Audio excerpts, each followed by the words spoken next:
genou à terre en fin d'année 2007. On m'a dit Mel, soit ton interne, soit on t'enterre. Qu'il aurait cru, moi la guerrière, j'ai pris une balle en pleine tête, une balle dans le moral. Il paraît que j'ai pété un câble, paraît que j'ai fait pas faire Dieu depuis que j'ai 20 novembre 2009, la dernière intervention télévisée de Diams.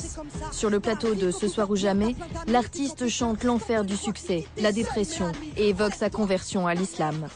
Cette chanson est la seule et unique réponse à la violente polémique qui a déclenché un mois auparavant la parution dans Paris Match d'une photo volée, la montrant voilée à la sortie de la mosquée de Gennevilliers. L'une des stars françaises les plus populaires voilée, un choc dans l'opinion publique. À l'époque, Diams ne donnera aucune explication, aucune interview. C'est peut-être la seule artiste rap, une musique qui est difficile à évoquer en médias, qui peut faire ce qu'elle veut médiatiquement, le JT, la couverture des magazines, ce qu'elle veut, et qui tout d'un coup ne va plus rien faire, va disparaître alors qu'elle est sur le toit du monde. On ne se rend pas compte de tout ce qu'il faut pardonner à un artiste qui pète un plomb, comme on dit, parce que il ne sait plus ce qui se passe, dans quel monde il est. Je veux dire, c'est une perte de repère énorme. 3 ans de silence médiatique jusqu'à la sortie aujourd'hui de cette autobiographie. Un livre qui sonne comme une réponse à ses détracteurs. Le testament d'une première vie dans la lumière.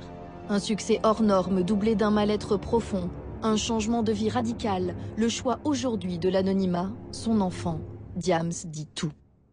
Ma France à moi, elle a des halls et des champs. Mars 2008, les victoires de la musique. Diams est à l'apogée de sa carrière. Les murs et les trains parce qu'ils sont ternes. Elle se plaire, foutre la merde car on la pousse à ne rien faire. Elle a besoin de sport et de danse. Son album Dans ma bulle s'est vendu à plus d'1 million d'exemplaires.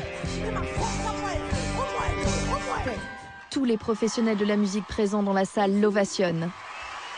Et vu que je ne connais pas l'avenir de mon prochain disque, que c'est peut-être pour moi mes dernières victoires de la musique, laissez-moi m'offrir un kiff. Merci beaucoup.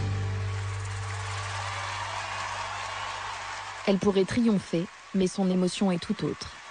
C'est un moment très intense parce qu'on voit une femme qui est à 2 doigts de craquer, qui projette une émotion très très intense. Tout le monde se dit, un peu comme dans d'autres circonstances, Renaud, quelques années auparavant, ils vont disparaître de la scène. Renaud, on avait peur qu'il meure. Diams, on a peur qu'elle arrête. De longs instants sur scène à saluer. Ce que personne ne sait alors, c'est que Diams va mal, très mal. Voilà ce qu'elle écrit. J'étais à bout, à cran. Je voulais hurler dans le micro, arrêtez. Ce que personne ne pouvait savoir, c'est que 2 semaines plus tôt, je sortais tout juste de la clinique psychiatrique et d'y entamer ma discrète mais indéniable descente dans les ténèbres. Si vous voulez faire du bruit, il n'y a pas de problème. Diams, une trajectoire hors norme. Elle commence le rap à 13 ans. 10 ans plus tard, cette chanson va faire d'elle une star.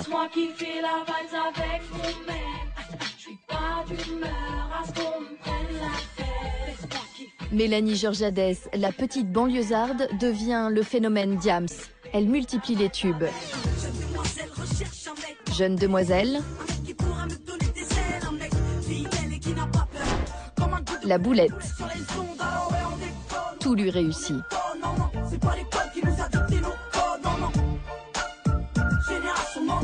Je l'ai croisé régulièrement, interviewé. C'est quelqu'un qui a une grosse personnalité, qui est très marrante aussi. C'est comme Joe Star, des gens dont on pourrait imaginer qu'ils sont un petit peu comme ça, sombres ou torturés. Pas du tout. C'est quelqu'un qui a beaucoup d'humour.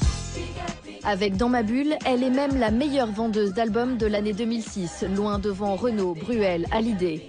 La force de Diams, des chansons populaires jouées par toutes les radios, mais aussi des textes engagés qui parlent à son époque.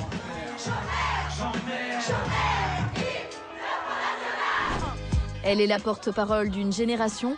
On la sollicite sur tous les sujets. Vous avez dit, si Sarko passe, je me prépare à la bagarre. Ouais, je suis une résistante et j'attends de voir ce qui va se passer. J'espère que ce sera pas trop grave. Diams est au sommet, et pourtant... La gloire, elle m'éblouissait.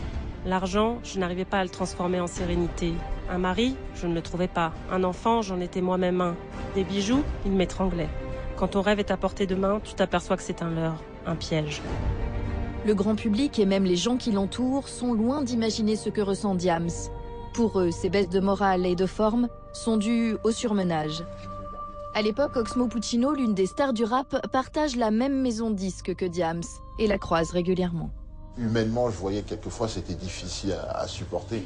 Et il faut quand même faire le boulot, il faut quand même monter sur scène, il faut quand même faire les interviews, il faut quand même aller en studio parce que vous êtes attendu, parce qu'au fond, on s'en fout de votre problème. Un mal-être profond qui culmine donc aux Victoires de la musique en 2008. Voici la mélodie est triste, elle fume des clopes et un peu de shit. Ce que peu de gens savent, c'est que Diams sort à peine d'une clinique psychiatrique. On t'aime, Diams. Merci. On t'aime. Merci, moi aussi.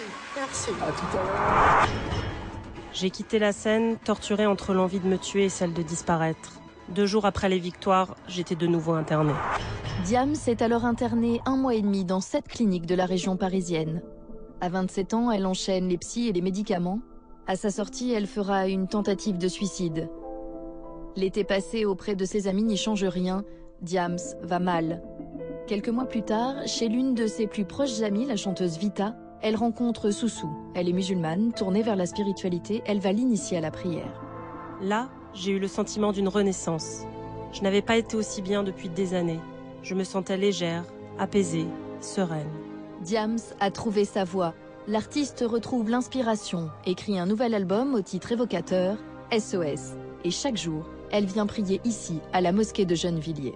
Il y avait peut-être des fans parmi les fidèles de la mosquée.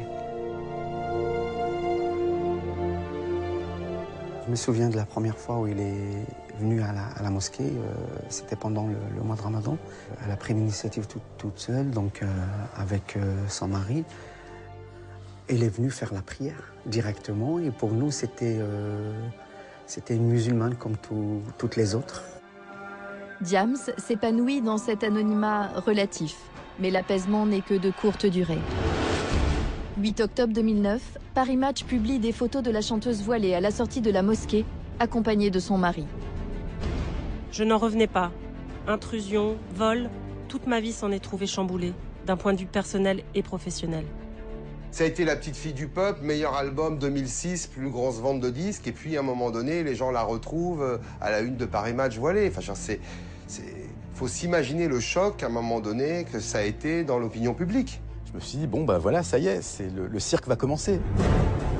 Les réactions violentes se multiplient. Isabelle Adjani se dit atterrée. Fadela Amara, alors ministre du gouvernement Sarkozy, parle de Diams comme d'un danger pour la République. Ces attaques me touchaient en plein cœur.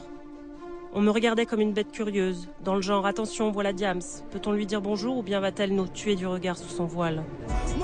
Et c'est dans ce contexte que sort son 4e album, SOS.